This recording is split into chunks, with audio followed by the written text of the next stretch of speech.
बोले नारायण भगवान की जय। श्री परमात्मने नमः। गुरु ब्रह्मा गुरु विष्णु गुरुदेवो महेश्वर, गुरु साक्षात् परब्रह्म तस्मै श्री गुरुवे नमः। मंगलम भगवान विष्णु मंगलम गुरुदेव मंगलम पुंडरीकाक्ष मंगलाय तनो हरि।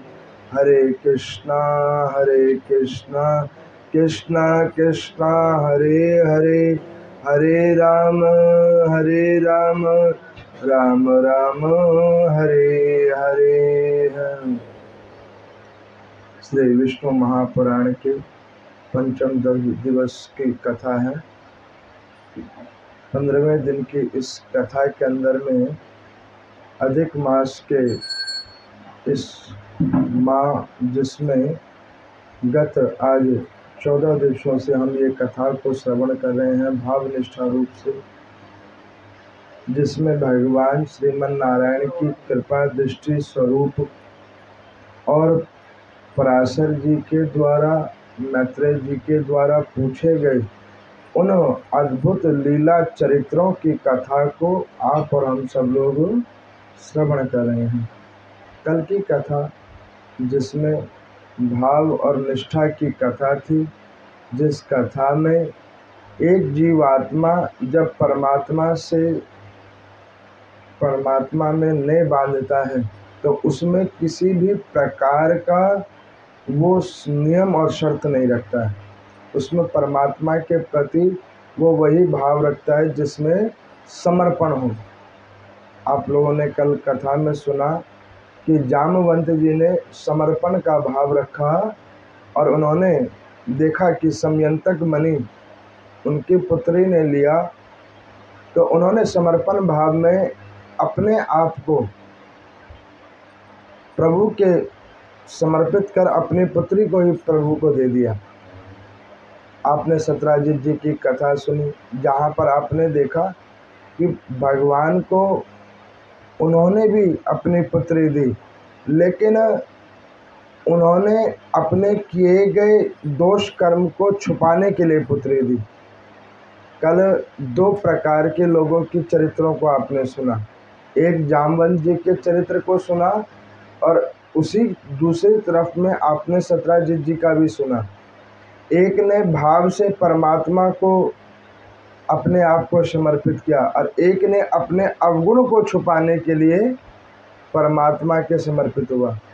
पराशर जी कहते हैं कि देखो, पूजा 2 ही प्रकार से होती है। एक जो हम दैनिक रूप में कर्म कर रहे हैं, उस कर्म को बढ़ाने अथवा घटाने के लिए व्यक्ति अपने कर्मों को प्रभु के आगे समर्पित करने के लिए नाना प्रकार का पूजा पाठ व्रत तप नियम आदि करता है। और एक होता है जहाँ पर में परमात्मा के प्रति वो समर्पित है बगैर किसी कामना के, और प्रभु जो बगैर किसी कामना के होते हैं उसे उच्च स्थान देते हैं। तो यहाँ पर में पराशर जी ने मैत्रेय जी को श्री विष्णु महापुराण की जो 4 अंशों की कथाएं कल तक सुनाई, और आप लोगों ने भी 4 अंशों की कथा कल तक सुनी। यहाँ पर मैं सौनक आदि ऋषियों ने सूत जी भगवान से पूछा कि हे सूत जी, इस विष्णु पुराण के अंदर में भगवान वेद व्यास जी ने पंचम अंश के अंदर में किस प्रकार की लीलाओं का विवरण किया हुआ है।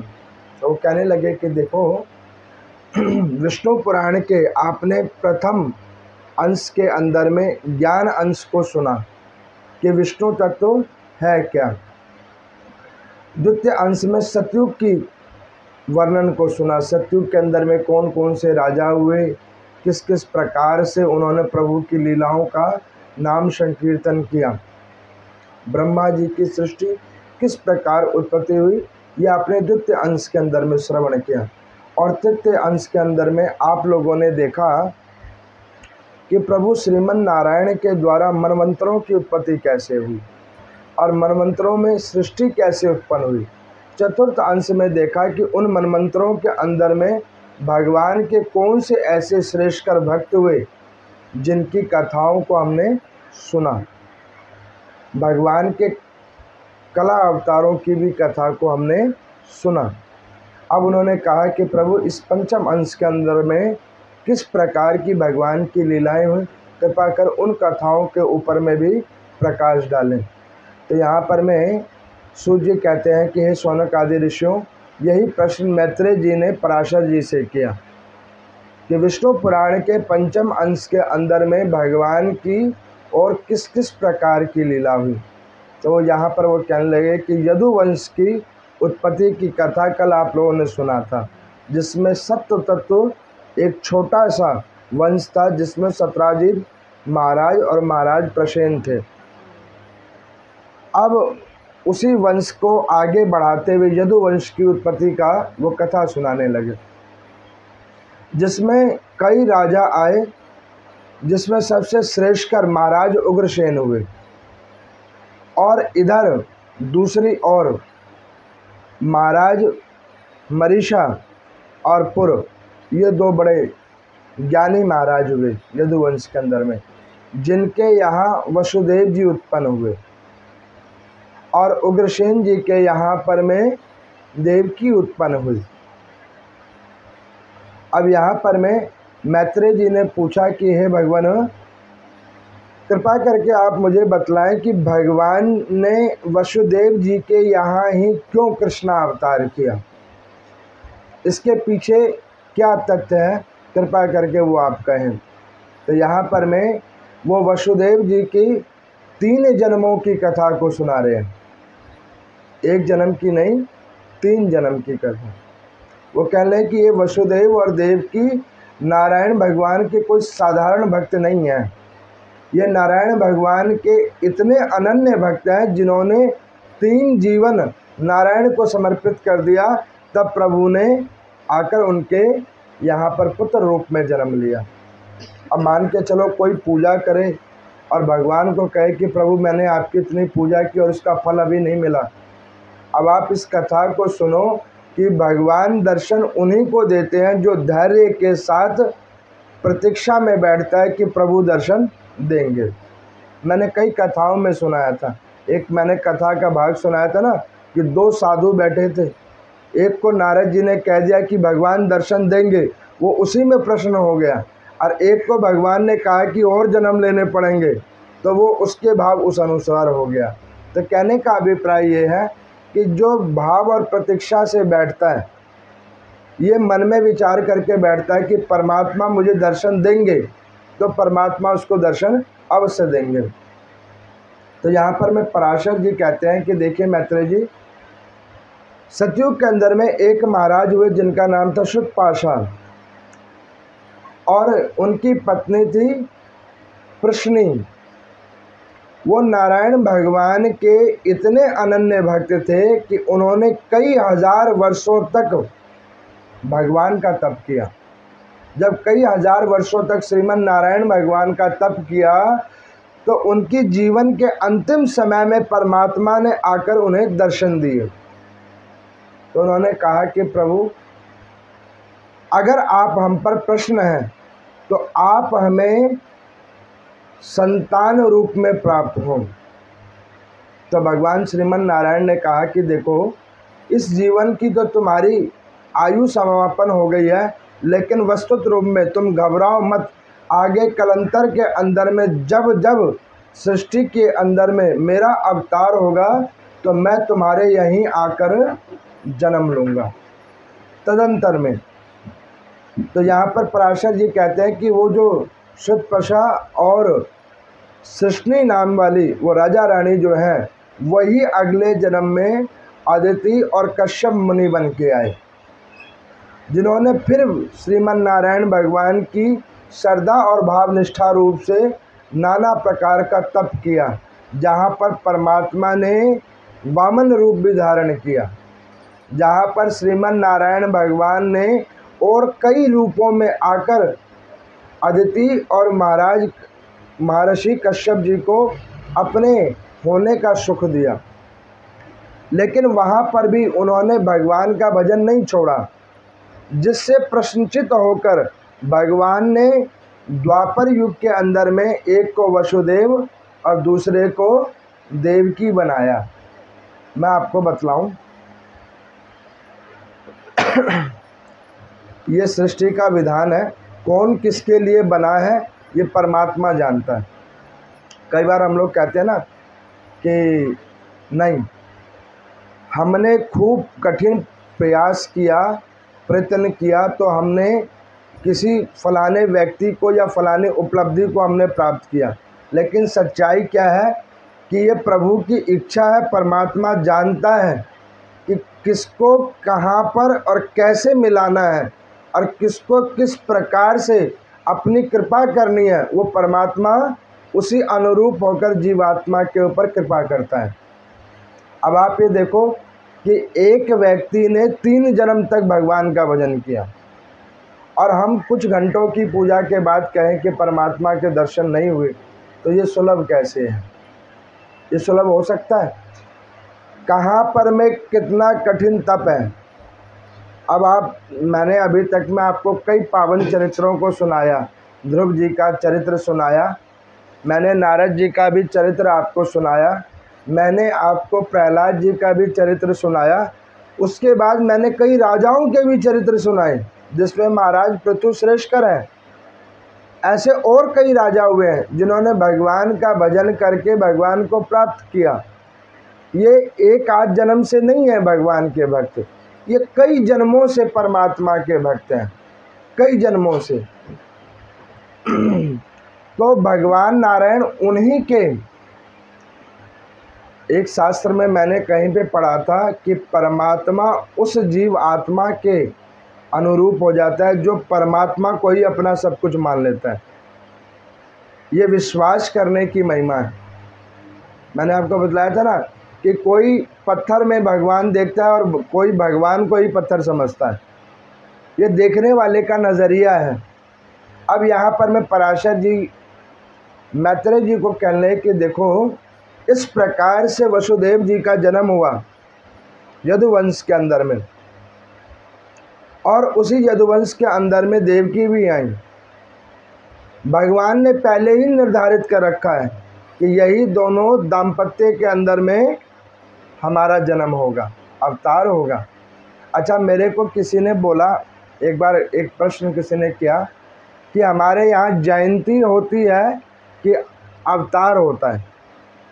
देखो, जयंती आदमी की होती है, जैसे कोई आदमी है उसकी जयंती होती है। भाई वो नहीं है तो इस स्थिति पे उत्पन्न हुआ था तो उसकी एक जयंती है। लेकिन भगवान के प्राकट्य महोत्सव होते हैं या जन्म महोत्सव होते हैं अथवा अवतार होता है।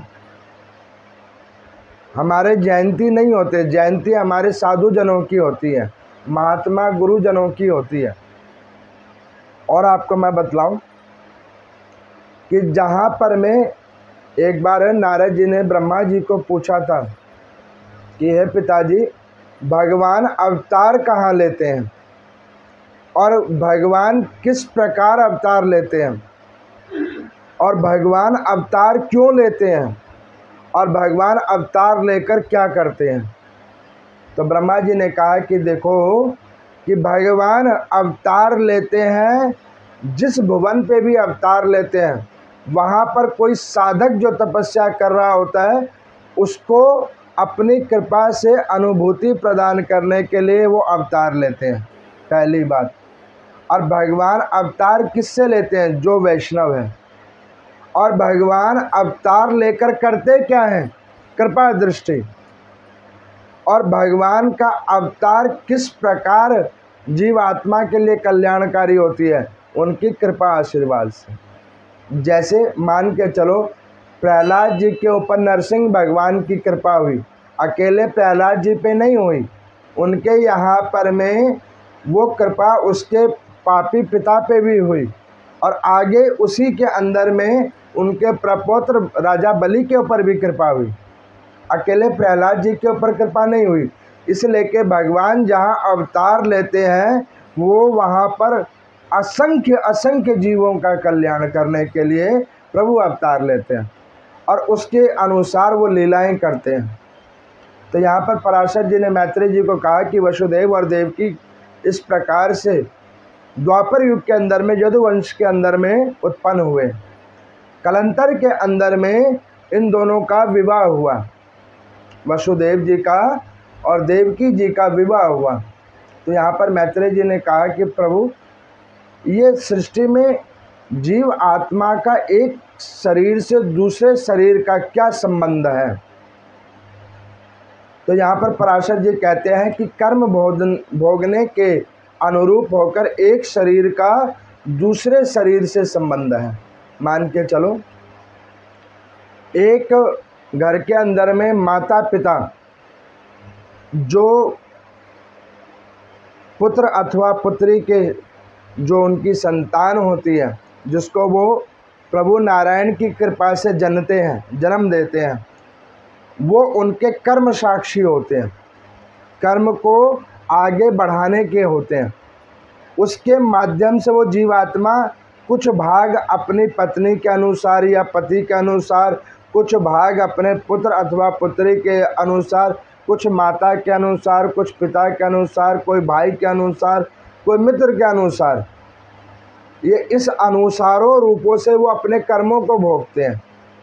कुछ इसका हिस्सा है, कुछ उसका हिस्सा। जैसे मैंने आपको कल कहा था ना कि प्रसाद किसे कहते हैं, घर में बनाए हुए पकवान को प्रसाद कब मानते हैं, जब आप उसके भाग निकाल दो कि ये गौ का भाग हो गया, ये परमात्मा का भाग हो गया, ये और अन्य जीव आदि प्राणियों का भाग हो गया, तो वो प्रसाद हो गया। उसी प्रकार से ये कर्म के इस शरीर के साथ जुड़े हुए जितने जीव आत्मा है, शारीरिक देह वाले, उन सब के हमारे कुछ कुछ भाग जुड़े हुए हैं।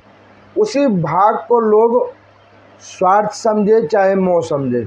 अब आप एक चीज़ देखो, एक व्यक्ति की पूछ उसके अच्छे कर्मों से होती है कि ये बहुत अच्छा आदमी था, ये बहुत अच्छे काम करता था, कभी किसी का दिल नहीं दुखाया, ये उसके कर्मों की पूछ है, ना कि वो व्यक्ति उसका संबंधी है, उसकी पूछ है। वो पूछ है उसके कर्मों की। मान के चलो किसी का एक बेटा हो और वो बेटा अच्छा ना हो, तो माता पिता बेटे होने के बावजूद भी दुखी हैं और वो कहते हैं कि इससे अच्छा बेटा ना हो।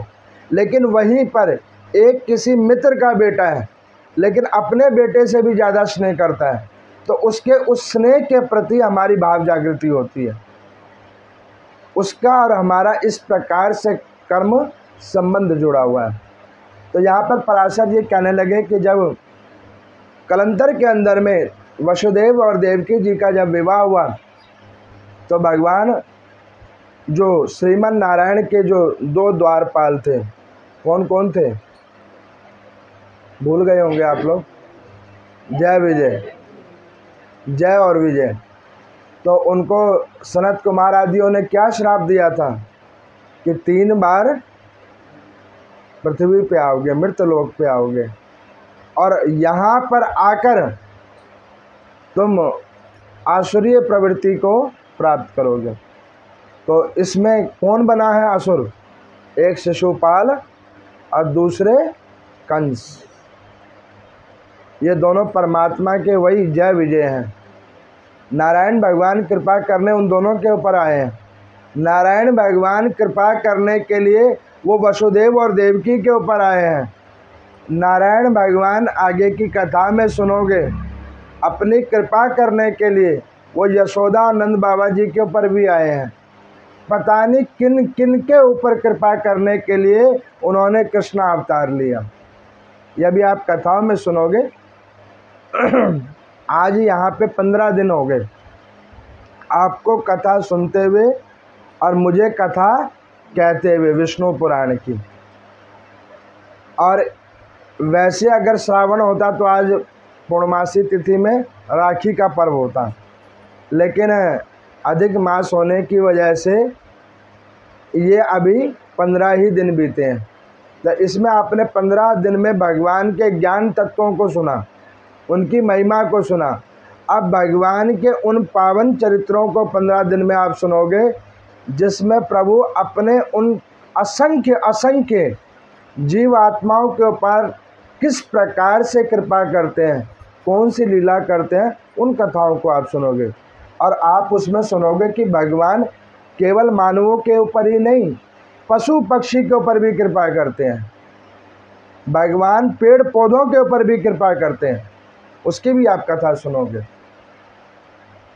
अब वो भगवान के जो दो द्वारपाल थे, तो भगवान ने उस श्राप में अपने आप को भी डाला था कि कोई बात नहीं, मैं इसका उद्धार करने के लिए आऊँ। तो भगवान उसके उद्धार करने के लिए भी कृष्ण अवतार को लिया उन्होंने। तो कलंतर के अंदर में वो जो कंस नाम वाला महाराज उग्रसेन जी का जो बेटा था, उसने क्या किया कि उसकी अपनी भी बहनें थीं, उसकी अपनी 6 बहनें थीं, लेकिन उसको अपने चाचा की बेटी में ज़्यादा स्नेह था, जिसका नाम देवकी था। अपनी बहनों में उतना स्नेह नहीं था जितना स्नेह उसका अपने चाचा की बेटी में था, वो उससे बड़ा स्नेह करता था। तो जब वसुदेव जी का, आपको मैं बतलाऊं, वसुदेव ऐसे साधु पुरुष हैं जिनको एक शादी नहीं हुई है। वसुदेव जी की शास्त्रों में वर्णन है 6 शादियां हुई हैं, और उन्होंने कहीं पे जाके ये नहीं कहा कि मेरी शादी करवा दो। उनके उच्च गुणों को देखकर, आपने अभी तक कथाएं सुनी होंगी, मेरे को पीछे किसी श्रद्धालु ने पूछा कि पंडित जी हमारे ऋषि गणों की इतनी पत्नियां कैसे थी, उनकी इतनी स्त्रियां कैसे थी। तो मैं आपको बतलाऊं कि वो जो ऋषिगण थे ना, वो साधारण नहीं थे। उनकी उच्च गुणवत्ता को देखकर उस समय कल्प के जो और अन्य राजा अथवा इंद्रादिक आदि देवता, स्वयं ब्रह्मा जी भी, वो उनके गुण आचरणों को देखकर वो अपने भाव रूपेण कन्याओं को उनको समर्पित करते थे। वो भौतिक वस्तुओं के लिए नहीं, भौतिक सुखों के लिए नहीं, एक ज्ञान का श्रद्धा के साथ रहना ही उत्तम तरीका है, उस प्रतीक को लेकर वो समर्पित करते थे। तो यहाँ पर मैं, जब वसुदेव और देवकी जी का विवाह हो गया, तो कंस ने कहा कि मैं अपनी बहन की डोली खुद पहुँचाने जाऊँगा, मैं इसको इसके घर पे छोड़ने स्वयं जाऊँगा। महाराज उग्रसेन अपने इस बेटे से बड़े दुखी थे। जितने भी पाप कर्म होते थे उनके राज्य में, उसका सबसे ज़्यादा अधिकांश जो भाग था वो कंस के अंदर में था। कोई ऐसे पाप कर्म नहीं होते थे जो वो कंस नहीं करता था। गरीबों के ऊपर अत्याचार, बाल वृद्धों और नारी का शोषण, नाना प्रकार के दुराचरण, जीव हिंसा, मदिरा का पान, वैश्यावृत्ति और माता पिता के द्वारा संजोए हुए धनों का दुरुपयोग करता था। अब आप देख लो कि जिन घरों में इस प्रकार के लक्षण हैं, तो आप समझ लो कि वो व्यक्ति कंस से कम नहीं है, वो कंस ही हैं, बस उनकी शक्ल चेंज हो गई है वो कंसी। अब यहाँ पर में महाराज उग्रसेन भी बड़े दुखी थे अपने बेटे से, लेकिन बेटा एक था। अब वो करते तो करते क्या, ये कथा उन माता पिताओं के लिए भी है जो अपने बच्चों के मोह के पीछे सब कुछ करते रहते हैं।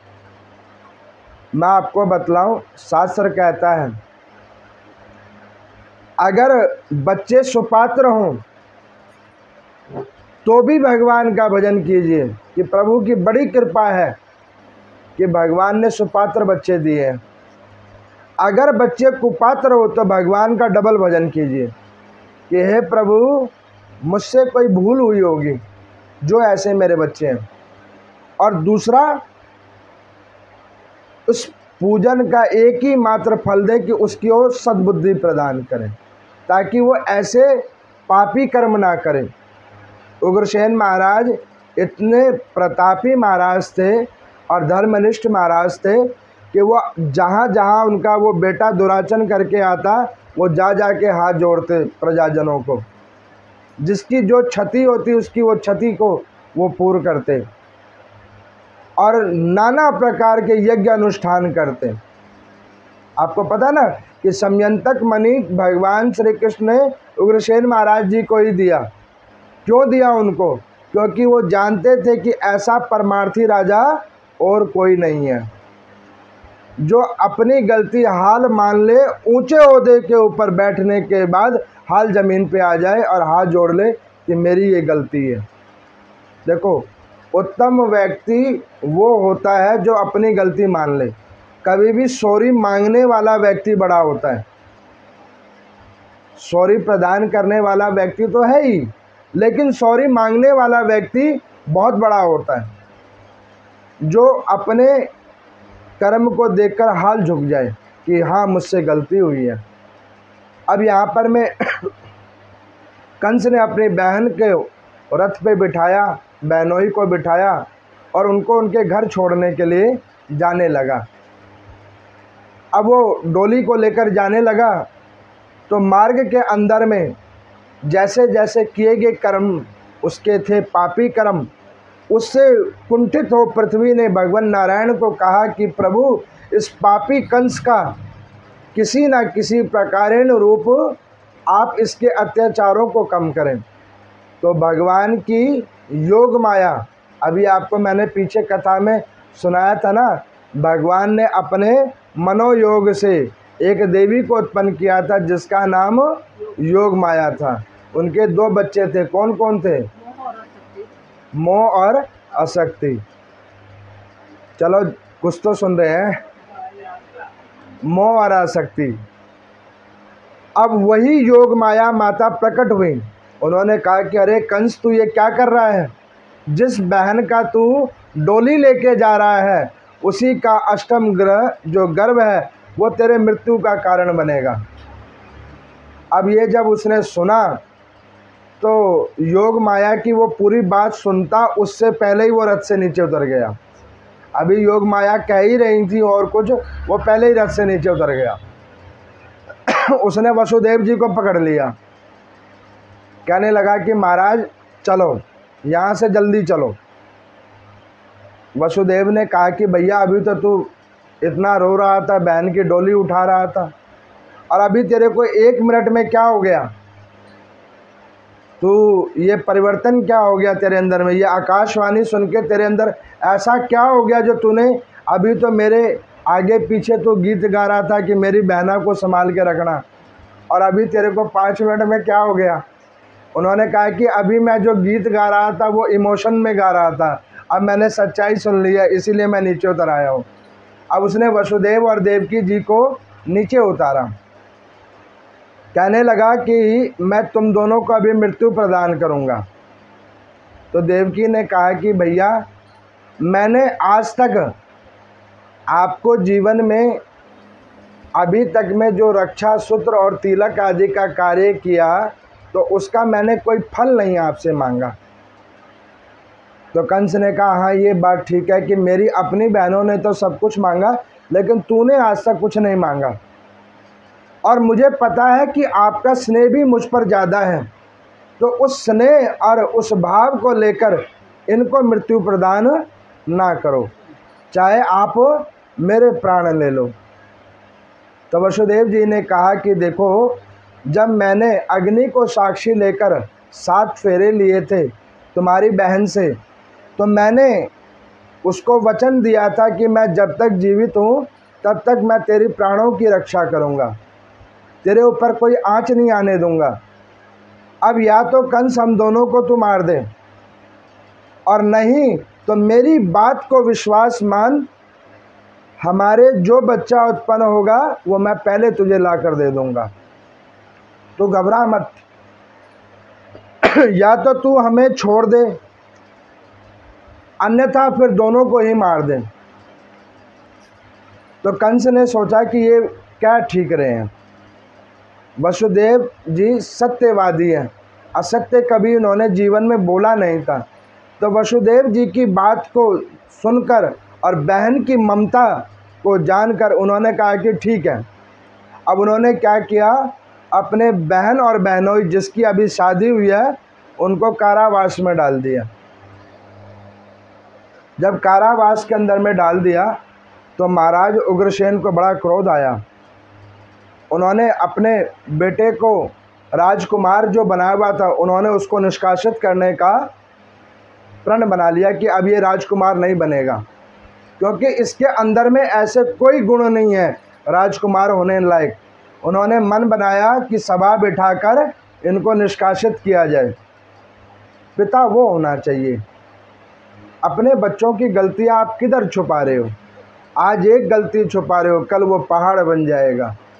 और वो पहाड़ किधर झुकेगा? जिधर आप खड़े होगे। किसी पड़ोसी पे नहीं जाएगा, पहले शुरुआत आप ही से होगी। जो चोर होता है ना, तो चोरी पहले घर से ही करता है शुरू, तब जाकर दूसरों की चोरी करता है।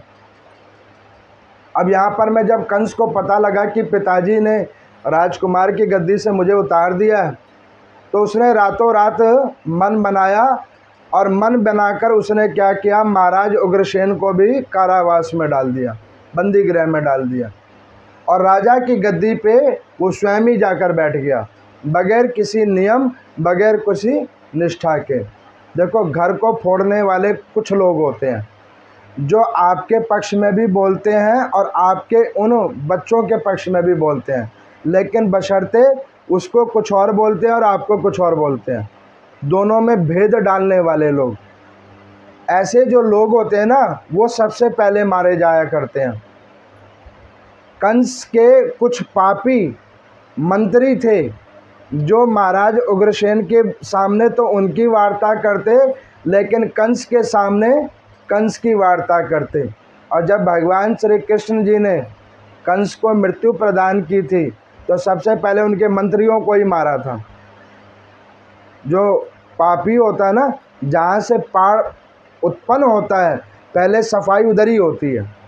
अब यहाँ पर मैं जब भगवान नारायण को देव योग से पता लगा कि इस पापी कंस ने उस कर्मनिष्ठ और सत्यवादी राजा को भी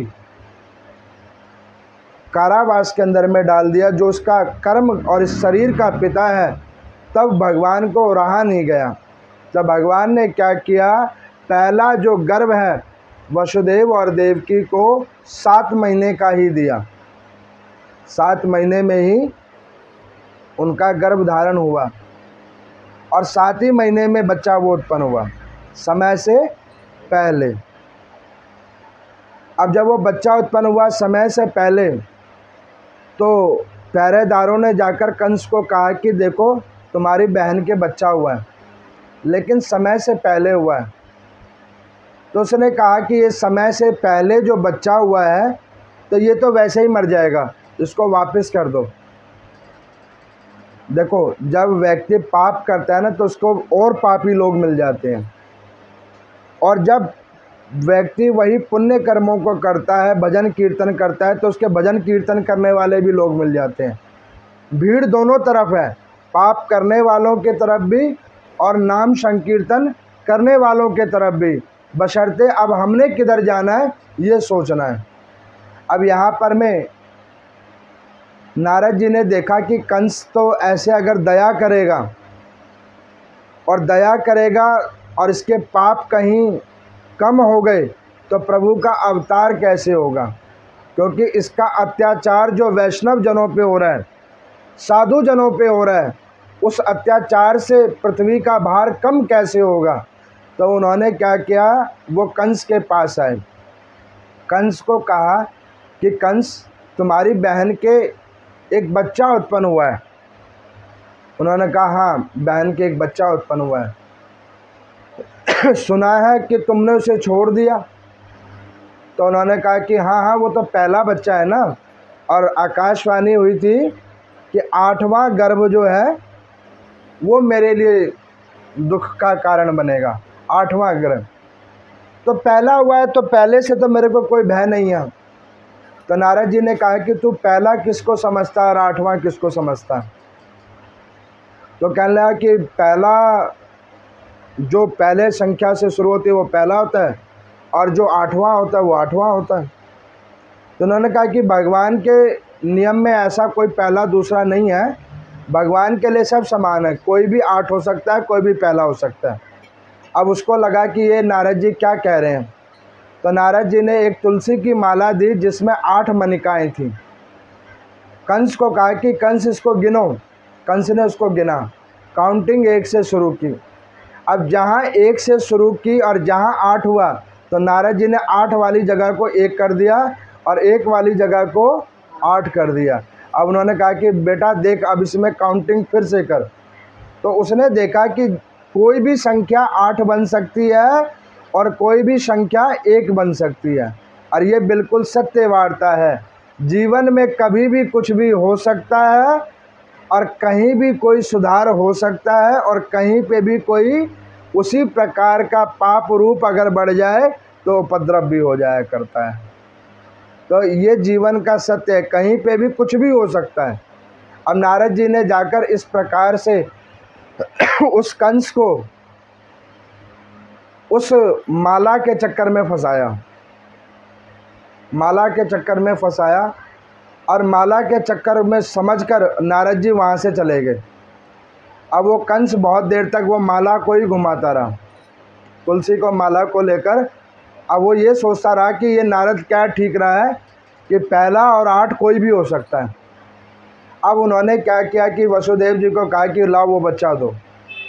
वसुदेव ने कहा कि तुमने कहा था ना कि 8वें बच्चे को तुम्हारे को दिक्कत है, इसको तो छोड़ दो। उन्होंने कहा क्या पता तुम आगे बच्चे ना पैदा करो, तुम यहीं पे छोड़ दो। तो सो नहीं, ये बच्चा मुझे दो। अब यहाँ से कंस ने पाप कर्म करना प्रारंभ किया। पृथ्वी पे 2 पाप ऐसे हैं जो बड़े पाप हैं। एक, किसी का गर्भपात करवाना, एबॉर्शन नहीं करना चाहिए। जो लोग ऐसा पाप कर्म करते हैं उसको फिर आगे वंश के अंदर में संतानें नहीं होती है। किसी के अपने इच्छा से किसी के यहाँ किसी का जन्म नहीं होता, परमात्मा की इच्छा से कोई जीवात्मा किसी के यहाँ आता है। आप किसी चीज़ के अधिकारी नहीं हो, ये देव इच्छा है। आप एक चीज़ देखो कि ऐसे बहुत सारे लोग हैं जिनके यहाँ पर औलादे नहीं हैं। ऐसे अगर कोई स्त्री पुरुष के समागम से सोचे कि बच्चे उत्पन्न हो रहे हैं, तो ये कोई विधान नहीं है। ये जब तक परमात्मा की इच्छा नहीं होगी, आपके कुल के गुरुदेव भगवान देवी देवताओं की इच्छा नहीं होगी, तब तक संतान नहीं होगी। आप ये मत सोचना कि ये एक साइंटिफिक रीज़न है, वैज्ञानिक रीज़न है।